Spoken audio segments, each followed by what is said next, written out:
y a des récits qu'on raconte à voix basse, des souvenirs qu'on enterre, des regards qui nous hantent même longtemps après leur départ. À travers ces 3 histoires vraies, soigneusement retravaillées pour renforcer leur impact émotionnel, nous plongeons dans les ombres familières, Rova un voisin étrange, une mère inquiétante et une maison qui refuse d'oublier. Rova un ami d'enfance dont la colère cache une violence bien réelle. Rova un simple rendez-vous qui se transforme en descente silencieuse dans la terreur. Vous croyez connaître vos proches, vos voisins, vos fréquentations? Attendez de lire jusqu'au bout et surtout ouvrez bien l'œil, car parfois ce qui vous fixe dans le noir n'attend que ça.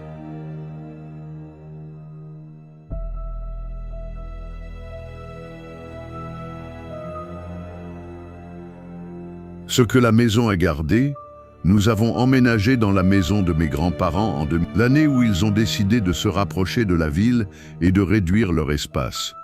J'avais 9 ans. Ils avaient fait construire cette maison dans les années 90 sur un terrain de plus de 2 hectares en lisière d'une petite ville du sud. Autour, il n'y avait que bois silencieux, champs à perte de vue et ce fleuve lent et boueux qui serpentait paresseusement derrière notre clôture sud, traçant une frontière naturelle avec les terres voisines. Le seul voisinage était un terrain en friche, un étrange lopin de terre biscornu, où trônait une maison qui semblait s'enfoncer lentement dans le sol. Elle semblait appartenir à une autre époque. La structure d'origine datait des années 1920 et au fil des décennies on y avait greffé des pièces comme on agrafferait des bouts de tissu sans patron ni logique. Un désordre architectural. Les murs extérieurs, ternes et gondolés, semblaient constamment humides même les jours de grand soleil.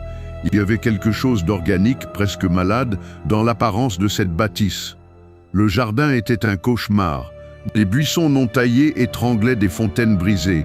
Des nains de jardin décapités jonchaient les coins, mêlés à des détritus oubliés de tous. Des sacs en plastique pendaient comme des spectres dans les branches. Une vieille tondeuse rouillée reposait en plein milieu de l'herbe haute, abandonnée comme une carcasse, figée dans un dernier souffle.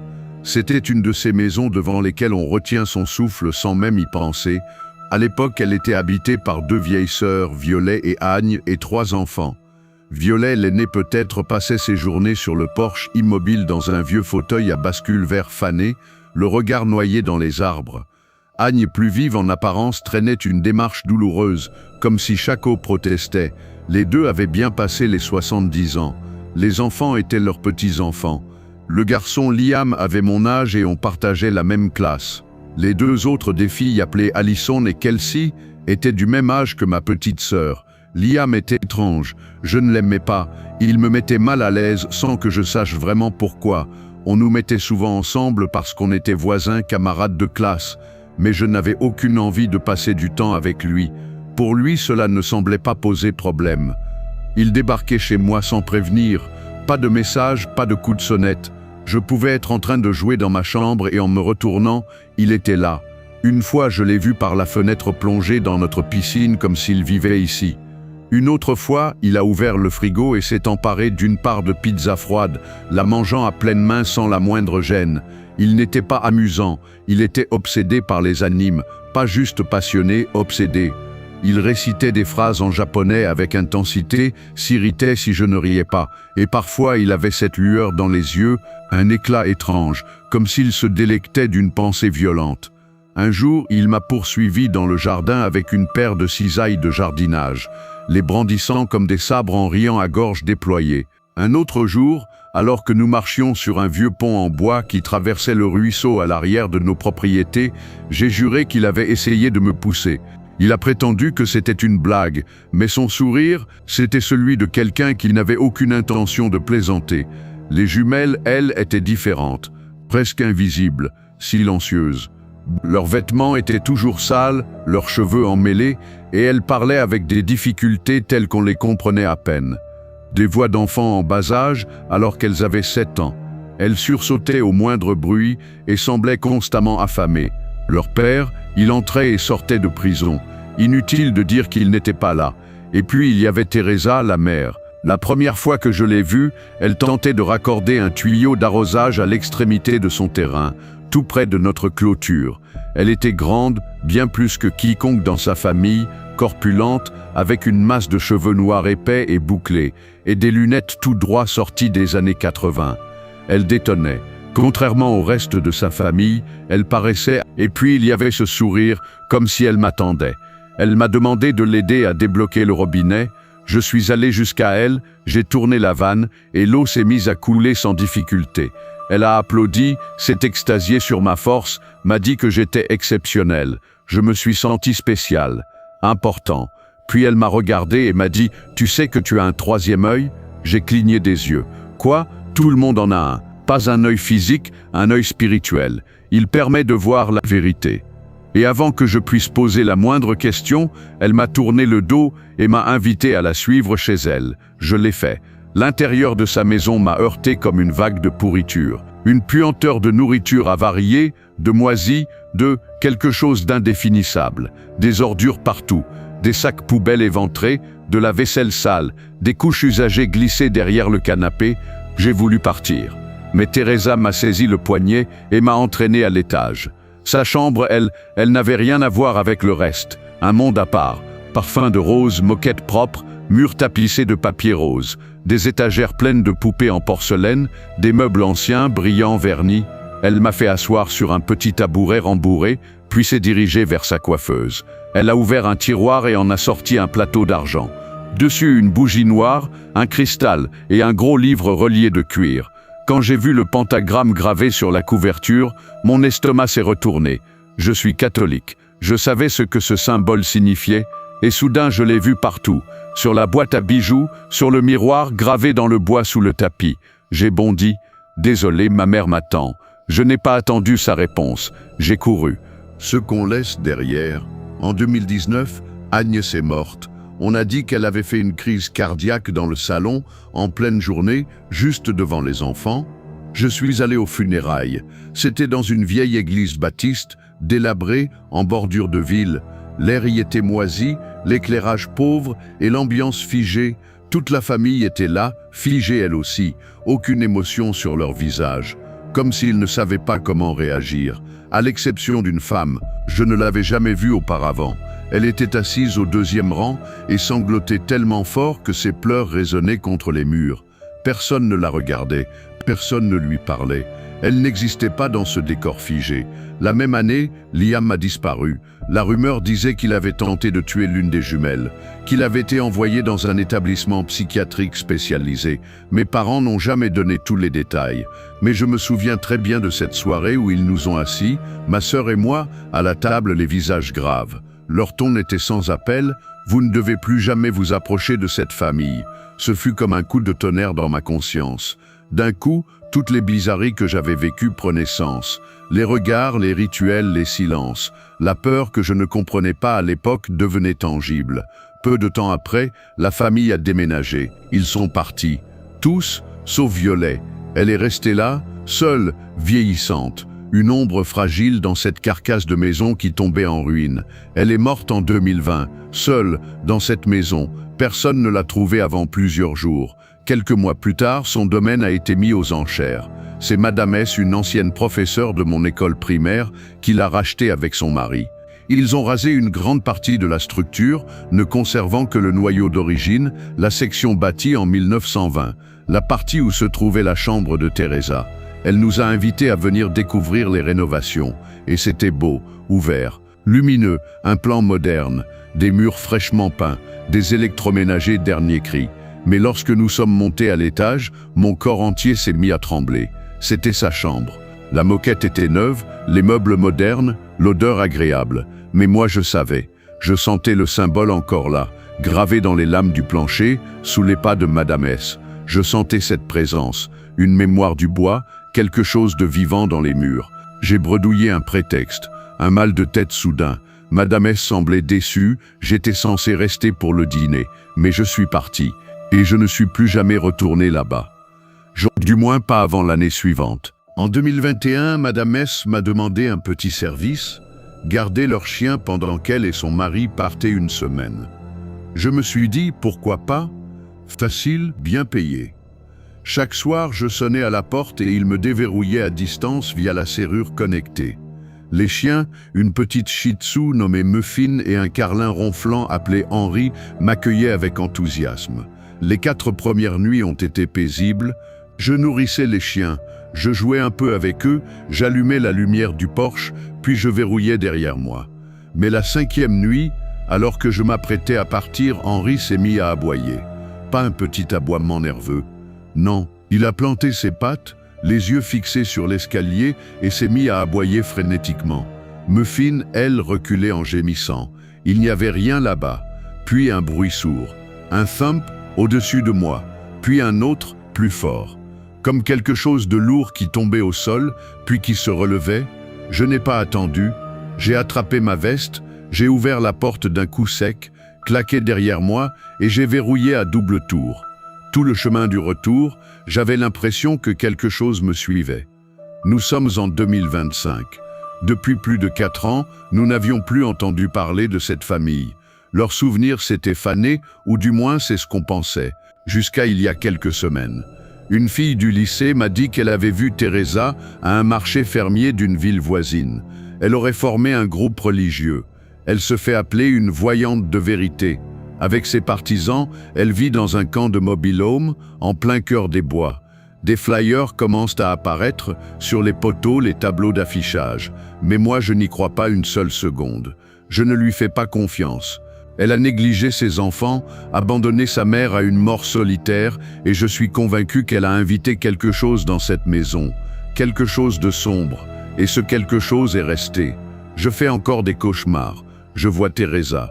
Je vois Liam, ils se tiennent au pied de mon lit en silence. Ils ne bougent pas, ils ne parlent pas, ils me regardent.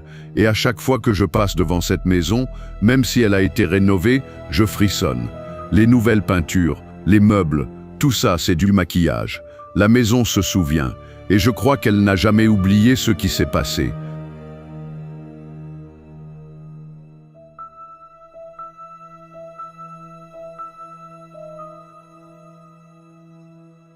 Ce que cache un visage familier, je m'appelle Keegan. Je vis dans le Michigan avec mes parents. Le lycée dans l'ensemble s'est bien passé. J'ai rencontré pas mal de gens intéressants et même si je n'étais pas le plus populaire, j'avais mon petit cercle. On traînait ensemble au centre communautaire, salle de sport, match de basket, quelques éclats de rire volés entre les machines. C'était l'année de seconde vers la fin. L'été approchait. J'étais excité, permis en vue, un petit job à l'horizon pour gagner mes premiers dollars. La vie s'ouvrait lentement devant moi. C'est à cette époque que j'ai commencé à m'éloigner de Clayton. Clayton était un ami. Un vrai, du moins je le croyais, il avait 1 an de moins que moi, encore au collège à l'époque. On se voyait souvent, au moins 1 fois par semaine. Mon père et moi l'avions même emmené à un match des Pistons à Detroit. Il était fou de basket, c'était son tout premier match en live. Il rayonnait ce jour-là. Mais plus je grandissais, plus je devenais occupé. Et plus Clayton changeait. Il devenait insistant. Si je lui disais que je n'étais pas libre un jour, il s'énervait. Il ne comprenait pas ou ne voulait pas comprendre. Je me rappelle de ce jour où je lui ai dit que je devais nettoyer mon appart. Pas dispo. Je termine ma tâche, j'allume mon téléphone, et je découvre qu'il m'a supprimé de Snapchat. Je l'ai contacté sur Messenger. Je lui ai demandé « Pourquoi t'es en colère? Pourquoi tu m'as supprimé ?» Il m'a répondu qu'il pensait que je mentais, que je trouvais des excuses pour éviter de le voir. Et à vrai dire, il n'avait pas complètement tort. Parfois je mentais, j'inventais des plans, d'autres amis, des sorties, parce qu'il devenait étouffant. Il ne supportait pas d'être laissé de côté. Il s'accrochait. Puis un soir, il est venu chez moi. Sans prévenir, il faisait déjà nuit. Je vivais seul à ce moment-là, dans un petit appartement. Il a frappé à la porte. J'ai ouvert. Il n'a rien dit. Il m'a juste regardé longuement, silencieusement. Puis il est reparti à pas lents. Pourquoi était-il venu? Pourquoi ce regard vide, presque reproche silencieux? Le lendemain, je désactivais la Snap Map. Je ne voulais plus qu'il sache où j'étais. Il était toujours le même. Triste ou en colère dès que je ne pouvais pas passer le voir. Et puis, un jour, je reçois un message de mon ami Nick. Un ami de longue date, qu'on ne voyait pas souvent mais qui connaissait Clayton et son ex-copine. Ce qu'il m'a dit m'a glacé le sang. Clayton aurait menacé son ex avec un couteau sous la gorge. Il l'aurait agressé sexuellement. J'ai senti mon cœur se tordre. Je savais déjà qu'il avait des accès de rage. Mais ça, sans attendre, je l'ai supprimé de partout. Snapchat, Instagram, Messenger. Tout, juste avant que je le bloque sur Instagram, il m'a envoyé une salve de messages. « Pourquoi tu me bloques? Qu'est-ce que je t'ai fait? Réponds. » Je lui ai juste répondu « J'ai besoin de temps pour moi. Je te recontacterai. » C'était un mensonge. C'était une sortie de secours. Je voulais disparaître de sa vie. Ce soir-là, mes parents étaient sortis dîner en ville avec des amis. J'étais seul chez moi. Et puis, quelqu'un a frappé à la porte. Je me suis approché. J'ai regardé par le Judas. Rien, personne. J'ai entrouvert prudemment. Le couloir était vide. J'ai cru à un simple ding-dong ditch, mais un peu plus tard, je jette un œil par la fenêtre de ma chambre. Et là, sous le lampadaire éteint, je le vois. Clayton, debout, immobile, me regardant. J'ouvre la fenêtre, nerveux. Pars, Clayton. Je veux pas te voir ici. Il ne bouge pas. Il me répond calmement. Je dois juste te dire un truc. Non, tu dois partir. Maintenant, il fait un pas de côté. Et là, je vois ce qu'il tient. Un couteau, pas un petit canif. Un vrai couteau de cuisine.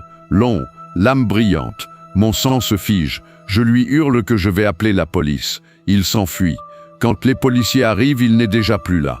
Je leur donne sa description, tous les détails.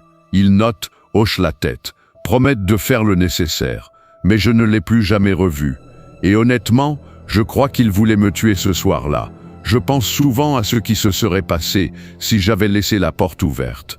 S'il avait réussi à entrer, s'il n'avait pas fui. Et je me demande combien d'autres personnes avant moi ont vu cette lueur dans ses yeux, sans jamais agir. Ce souvenir me hante. Encore aujourd'hui, quand je suis seul le soir, je vérifie 2 fois mes verrous. 3 fois, parce que je sais que la folie ne vient pas toujours de loin. Parfois, elle porte le visage de celui que tu croyais être ton ami.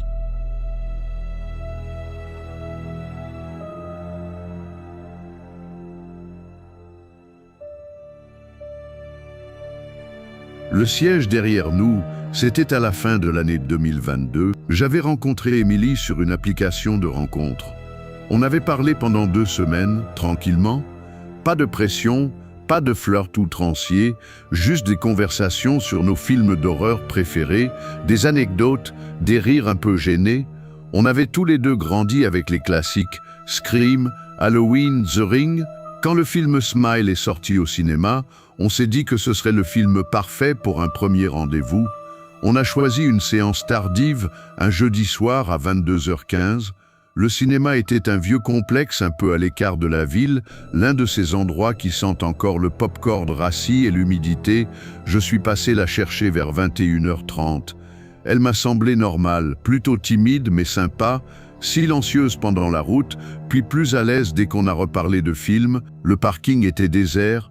Je me souviens avoir plaisanté. Sérieusement, c'est pas ici qu'un film d'horreur commence. Les néons clignotaient, les portes automatiques grésillaient. On aurait dit un décor tout droit sorti de Silent Hill. À l'intérieur, un seul gars derrière le comptoir. Quand je lui ai demandé si on serait nombreux, il a ricané « Vous êtes les seuls pour cette séance ?» À l'époque, j'ai trouvé ça cool. Pas de bruit de fond, pas de téléphone qui brille dans l'obscurité. On entre dans la salle 6, vide, glaciale. Émilie frissonne immédiatement. Je lui prête mon hoodie. Elle sourit. On rigole, on s'installe au milieu, rangée centrale, siège parfait. On bavarde un peu avant les bandes annonces. L'alchimie est là, douce, prometteuse. Je me dis que cette fille, je la reverrai sûrement. Et puis, juste avant que le film commence, quelqu'un entre dans la salle. Il ne dit rien. Il ne regarde personne. Il monte les marches lentement et vient s'asseoir juste derrière nous. Pas 2 sièges plus loin, pas une rangée plus haut, juste derrière. Émilie se tourne, me lance un regard mi-incrédule, mi-inquiet. Je chuchote, sérieux, sur toutes les places libres, mais je ris nerveusement. On veut y croire. Et pourtant, quelque chose cloche. Vous connaissez cette sensation? Quand on sent que quelqu'un vous fixe, je tente de l'ignorer. Mais au bout de quelques minutes, je jette un coup d'œil discret par-dessus mon épaule. Il ne regarde pas l'écran. Il regarde nous deux, son corps légèrement penché en avant, son visage dirigé vers moi, pas vers le film. Je murmure à Émilie, il nous fixe. Elle hoche doucement la tête. Je sais, on essaie de se concentrer, d'oublier sa présence. Mais c'est impossible, il y a dans cette présence une intensité étrange, comme une tension silencieuse, pas simplement du malaise, quelque chose de prédateur. Après 20 minutes, je me tourne légèrement pour le revoir. Même chose, il ne cligne pas des yeux, visage vide, presque absent, un homme d'une quarantaine d'années, peau pâle, rasée de près, sweat à capuche gris foncé. Je chuchote à Émilie, il me fout vraiment les jetons. Elle me serre le bras. On bouge, mais allez où? On est seul dans la salle. Changer de place ne changerait rien, et on avait les meilleurs. Puis je le sens. Il respire sur moi, un souffle lent, profond, trop proche. Je me retourne brusquement. Il est penché en avant, son visage à quelques centimètres de mon dos. Je le fixe. Mec, tu peux reculer là? Il ne répond pas. Il se redresse lentement, sans un mot. Je chuchote, viens, on dégage, on se lève, on descend, on va se caler tout en bas, dans un coin. Mauvais angle, mais au moins on met de la distance. Impossible de suivre le film désormais. Je me retourne toutes les 3 minutes. Il est toujours là, toujours immobile, toujours fixant. Puis des pas, il descend. Émilie m'agrippe, les pas s'arrêtent. Juste au-dessus de nous, on n'ose pas se retourner, on attend. Puis il remonte lentement, on se casse, elle hoche la tête, on prend nos affaires. On sort discrètement. Avant de quitter le couloir, je jette un œil par la vitre de la porte. Il est debout dans l'allée, fixe, tourné vers nous. On fonce jusqu'au guichet. Je m'adresse au type du comptoir. Il y a un gars bizarre dans la salle 6. Il pâlit. Encore lui? Comment ça, encore? Il hésite, puis dit, il vient souvent pour les séances tardives. Il n'achète jamais rien. On a déjà eu des plaintes. Mais pourquoi il n'est pas viré? Tant qu'il n'enfreint pas les règles, on ne peut pas faire grand-chose. Émilie est au bord des larmes. Elle demande s'il peut nous raccompagner jusqu'à la voiture. Il appelle un agent d'entretien qui nous escorte. On ne voit pas le type sortir. Mais pendant des semaines, j'ai vécu dans la peur. Et si il avait noté ma plaque d'immatriculation? Et s'il nous avait suivis? Et s'il savait où Émilie habitait? Mon pote flic m'a dit que c'était de la connerie, cette histoire de rien d'illégal. Un cinéma a le droit d'expulser qui il veut pour le confort des clients. Je ne suis plus jamais retourné là-bas. Émilie et moi avons échangé quelques messages, mais rien n'a jamais repris. Je crois que cette nuit a suffi à tuer toute envie de recommencer. J'espère simplement que personne d'autre ne s'est assis devant ce siège au dernier rang, un jeudi soir. Ce que ces récits ont en commun, ce ne sont pas les cris. C'est le silence, ce moment suspendu juste avant que quelque chose bascule. Un frisson, un regard, une porte entr'ouverte, et tout change. On pense que l'horreur appartient au film, mais la vérité, c'est que le vrai cauchemar commence quand on réalise qu'il n'y a pas de musique de fond. Juste vous et ce que vous ne pouvez plus ignorer. Si ces histoires vous ont captivé, ne partez pas sans laisser un like, un commentaire et surtout, abonnez-vous à notre chaîne pour ne rien manquer des prochaines immersions dans l'étrange, l'inexpliqué et le profondément humain. Ce n'est que le début. D'autres vérités vous attendent et parfois, elles vous regardent déjà. D'autres vérités vous attendent et parfois, elles vous regardent déjà.